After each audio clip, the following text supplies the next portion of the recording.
Hello viewers, in today's session we are going to discuss two important and conceptual problem from derivatives, and here we have to find out the derivative of these two functions, that is dy over dx for the first function, that is mod of x times x plus mod of x, and the second one is y is equal to x square over mod of x, right? So here we are going to discuss these two important conceptual problem related to finding out the derivatives of functions involving the important mod function, which is also known as modulus function or absolute value function.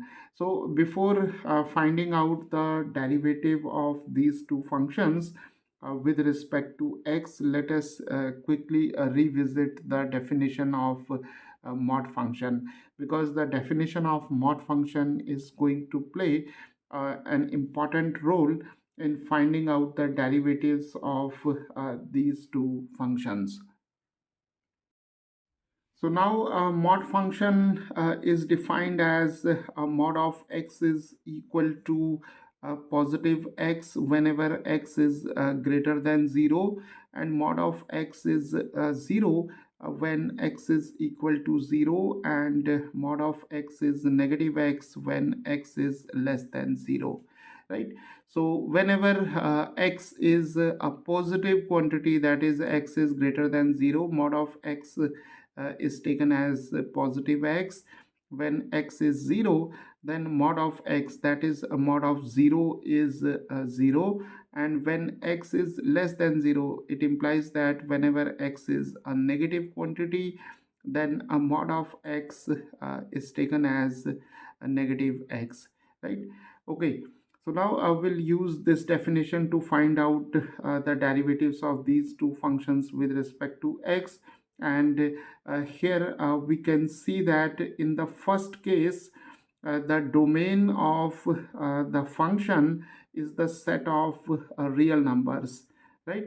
So here the domain is given by the set of real numbers. So here we can take any x, and this function y is defined, right? But in the second case, we can see that the mod function, it appears in the denominator, right? So here x takes all real numbers except 0.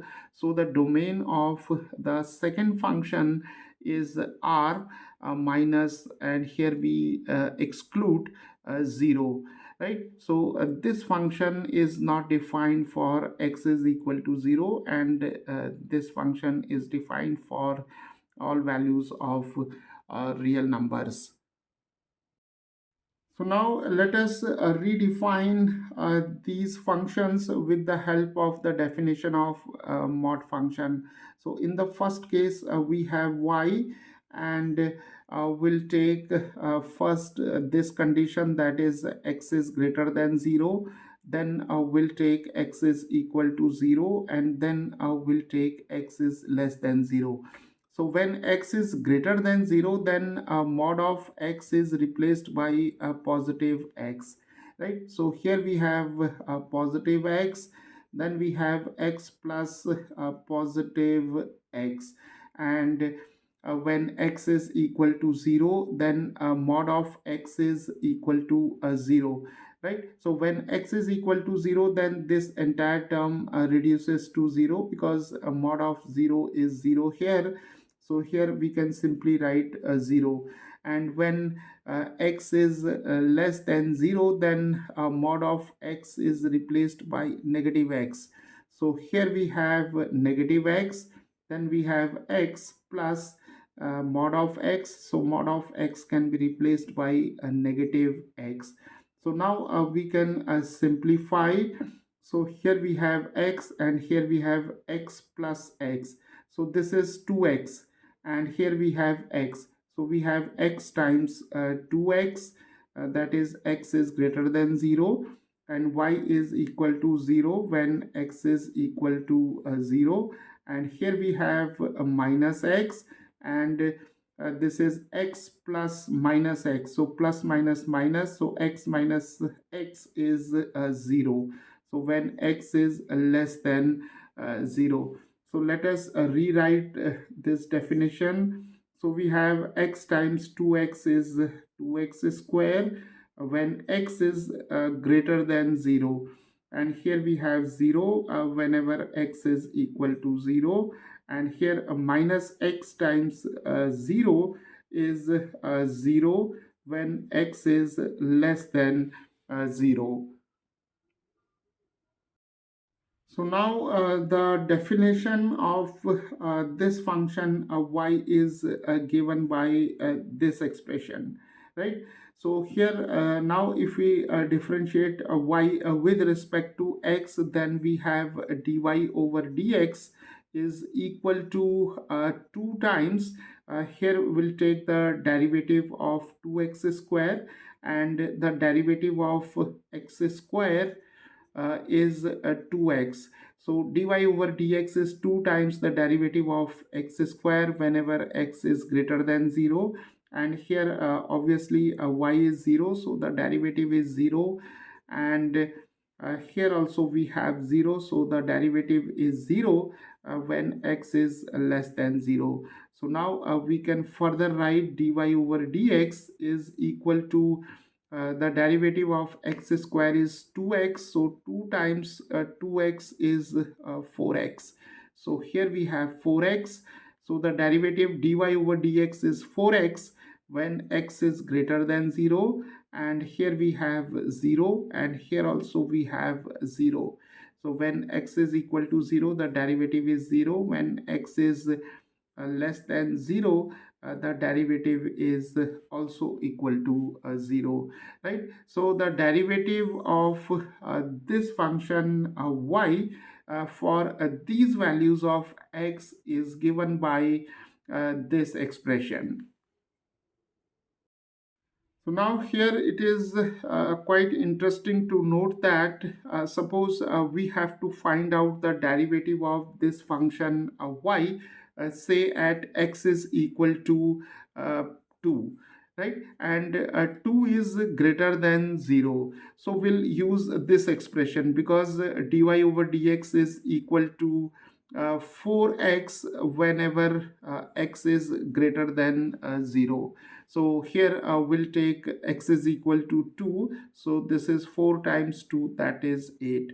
So the derivative of y at x is equal to 2 is given by 4 times 2, that is 8. So for all positive values of x, we can use this expression, that is dy over dx is equal to 4x to find out the desired derivative, right? Now at x is equal to 0, obviously the derivative is equal to 0. So the derivative is equal to 0. It implies that the tangent to the curve is parallel to the x-axis, because here the slope is equal to 0. So if we denote the slope by m, then m is equal to 0. Now suppose we wish to find out the derivative of the same function y with respect to x at x is equal to say minus 3, right? And minus 3 is less than 0. So here the derivative that is dy over dx is equal to 0 whenever x is less than 0. So here again for all negative values of x, that is x less than 0, the derivative is equal to 0. So now let us consider the second problem. So now let us redefine this function y is equal to x square over mod x with the help of this definition. So we can now write y is equal to, here we have x square over mod x. So when we take this condition, that is x is greater than 0, then a mod of x can be taken as positive x.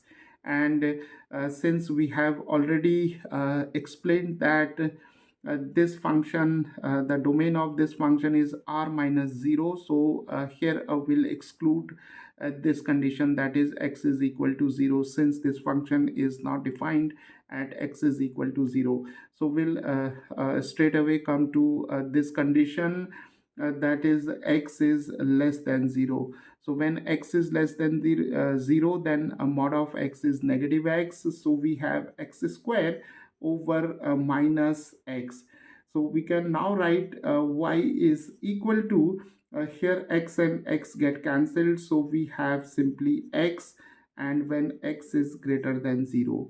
And here when we cancel this x with this one, then we have simply minus x when x is less than 0. So this is the redefined form of this function. So now let us take the derivative of y. So we have dy over dx is equal to the derivative of x when the condition is x is greater than 0, and here we have the derivative of minus x when the condition is x is less than 0.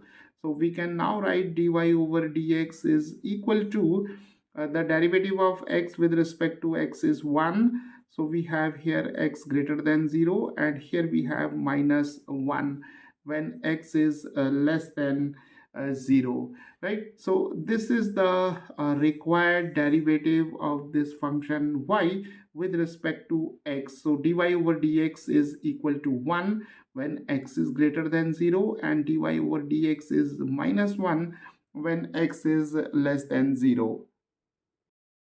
So now let us find out the derivative of this function at, say, x is equal to 5 over 2. Right now here x is equal to 5 over 2, and this is a positive quantity and it is greater than 0. So we'll use this definition, right? So we have dy over dx is equal to 1 whenever x is greater than 0, and here 5 by 2 is greater than 0. And moreover, here we can see that the derivative is independent of x, because dy over dx is equal to 1, right? So the derivative of this function at this point, the notation is this one, that is x is equal to 5 over 2. It is equal to 1 itself, right? So the derivative of this function at x is equal to 5 by 2 is equal to 1. Similarly, if we take x is equal to, say, here 6, then the derivative is again equal to 1 at x is equal to 6, right? Because the derivative is independent of x. Now again, suppose we wish to find out the derivative of this function at x is equal to, say, minus 3, right? So the derivative is dy over dx is equal to minus 1. In this case, we'll utilize this definition. So we have minus 1 whenever x is less than 0. So here minus 3 is less than 0, right? So the derivative at x is equal to minus 3 is equal to minus 1, because this is independent of x, right? So this is how by making use of the definition of mod function, we can find out the derivatives of these kind of functions involving absolute value function.